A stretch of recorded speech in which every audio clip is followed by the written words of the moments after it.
The infidelity of Queen Marie Antoinette, the untold story. Marie Antoinette, the iconic Queen of France, has long been shrouded in historical intrigue, particularly regarding her rumoured affair with the Swedish Count, Axel Fersen. Recent advancements in scientific analysis, including X-ray fluorescence spectroscopy and insights into the neurology of Louis XVI, have rekindled interest into unravelling the enigmatic aspects of her personal life. Through these innovative methodologies, previously concealed truths are emerging, shedding light on the complex dynamics of Marie Antoinette's relationships and the broader political landscape of late 18th century France. This exploration not only offers a deep understanding of historical events, but also prompts a re-evaluation of the narrative surrounding one of history's most captivating figures. Historians have long been aware of the affectionate correspondence between the Queen and a Swedish Count.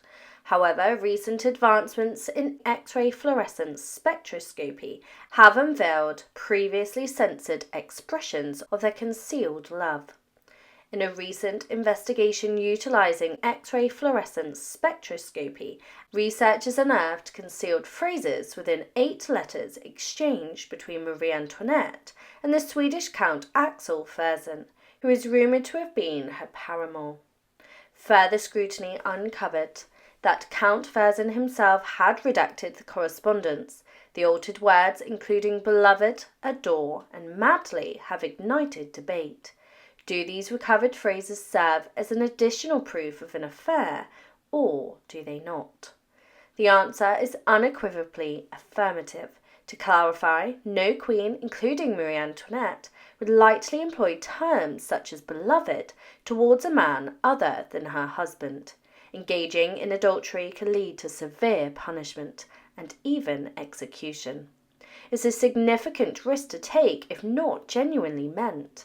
This is precisely why Fersen, who retained copies of these letters and feared their exposure, edited those specific words. The belief that Marie Antoinette harboured affection for the Swedish Count had long persisted.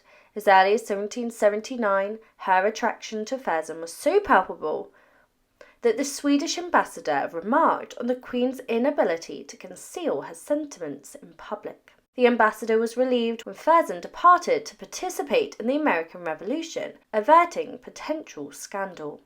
However, upon Fersen's return in 1783, evidence of intimacy emerged.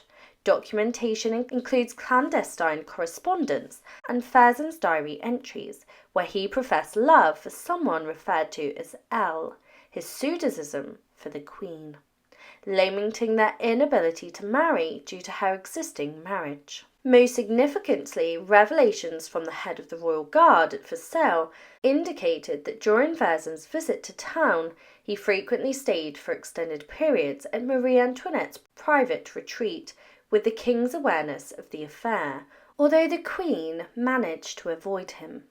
Marie Antoinette's pregnancies also raised suspicions. Before Fersen's arrival, she endured 7 years before conceiving her first child, a daughter.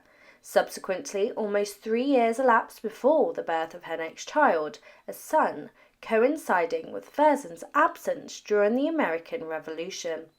However, within a month of Fersen's return, her fertility pattern shifted dramatically. From having 2 pregnancies in 10 years, she experienced 3 pregnancies in 3 years.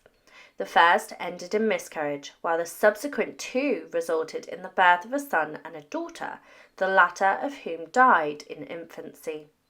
The surviving boy bore a striking resemblance not to Louis XVI, but to Fersen. This child, known as Louis XVII, perished in the Tower during the Revolution. Critics who dispute the affair point to a 2019 study by a French scientist who purported to establish a genetic link between Louis XVI and the second son through analysis of a preserved hair sample from 1792. This same scientist, notably prolific, also claimed to have extracted Jesus' DNA from a tunic and reconstructed this appearance in a separate study. There is further evidence indicating that the king and queen rarely spent extended periods together, with Louis frequently indulging in excessive eating and drinking to the point of near unconsciousness, requiring his servants to carry him to bed. It's implausible to conceive a child when one is frequently incapacitated alone in their chamber, and despite the compelling nature of this evidence, it has traditionally been dismissed under the assumption that if these behaviours were indeed true, Marie Antoinette would have undoubtedly been caught and punished. However, this new method isn't the sole method yielding new insights. Advancements in neurology have enabled the determination that Louis XVI may have been born with autism. He was extremely intelligent, but he struggled with maintaining eye contact, engaging in conversation. He adhered to routines and displayed distress when upset. He lacked an understanding of conception until it was explained to him by Marie Antoinette's brother during a visit. Louis did not exhibit a strong desire for sexual intimacy. Despite efforts by Marie Antoinette's adversaries to entice him with women, he remained disinterested. The presence of autism also sheds light on how the king could be aware of the queen's affair, yet fail to intervene. Marie Antoinette served as Louis's emotional anchor, and he relied on her for support. Fersen tirelessly worked to save her until her last day. Marie Antoinette recognized this. While she cared deeply for Louis and made every effort to shield him during the Revolution, her true affection lay with Fersen.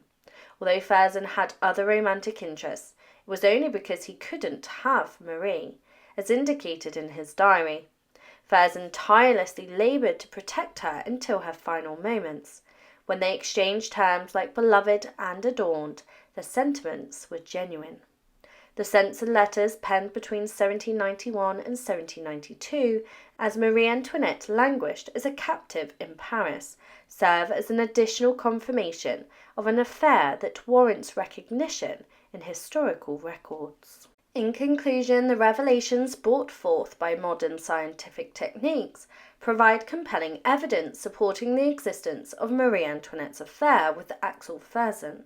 From the unearthing of censored sentiments in intimate letters to insights into Louis XVI's neurological condition, these discoveries offer a nuanced perspective on the Queen's personal life and her interactions with the tumultuous political climate of revolutionary France. While historical narratives may have overlooked or dismissed these aspects in the past, it is imperative to acknowledge their significance in shaping our understanding of Marie Antoinette's legacy.